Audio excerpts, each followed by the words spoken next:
जब ये जीव माता के गर्भ में रहता है ना, तो प्रभु श्री हरि से, भगवती जगदम्बा से प्रार्थना करता है कि हे भवानी, हे प्रभु, इस माता के गर्भ से मुझे बाहर निकालो।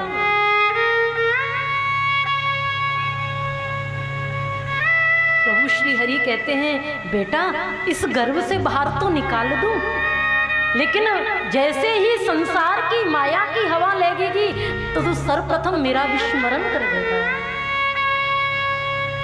मैं कैसे मानूं? संसार में जाने के बाद तू मेरी याद करेगा, तू मेरा स्मरण करेगा, तू मेरे गुणानुवाद गाएगा।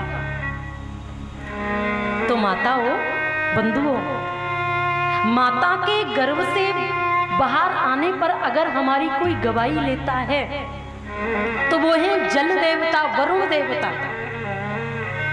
कैसे? जब हम दिन में कभी भी स्नान करते हैं तो हमारे सिर के ऊपर से जल देवता डाले जाते हैं, तो हमारे मुख से अवश्य परमात्मा का नाम निकलता है। निकलता है कि नहीं? आप देवी उपासक हैं, कृष्ण उपासक हैं, राम उपासक हैं, शिव उपासक हैं, जिसके भी आप अनन्य भक्त हैं, आपके मुखारविंद से 101% प्रभु का नाम निकलता है।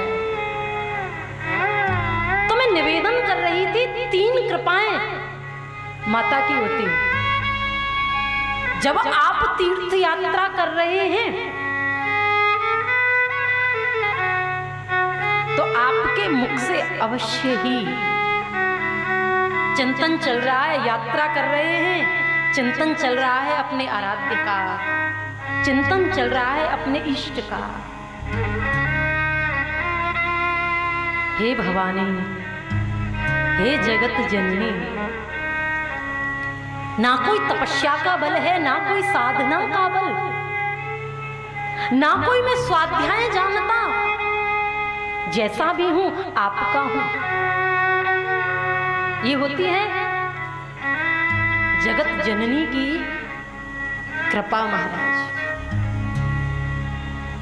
दूसरी है अति कृपा।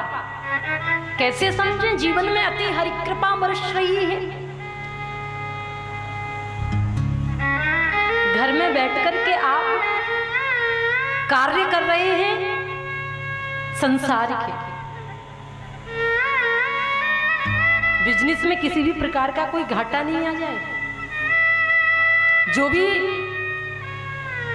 ऑफिस में सेवक लगे हुए हैं उनको टाइम से सैलरी देनी है। इसके साथ साथ आप चिंतन कर रहे हैं जगत जननी का। और तीसरी जो मुख्य कृपा है वो कृपा है महाराज अति हरि कृपा। ये दोनों कृपाओं से बड़ी विशेष है। जब आप श्रीमद् देवी भागवत के सन्मुख बैठ करके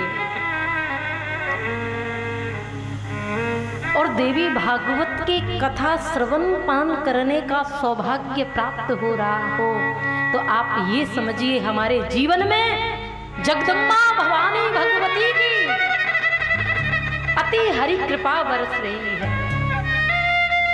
और ध्यान देना, इस पवित्र प्रांगण में वही व्यक्ति आ सकता है जिनका हाथ मेरी मैया भगवती ने पकड़ रखा होगा। हर किसी का प्रवेश इस प्रांगण में नहीं हो सकता,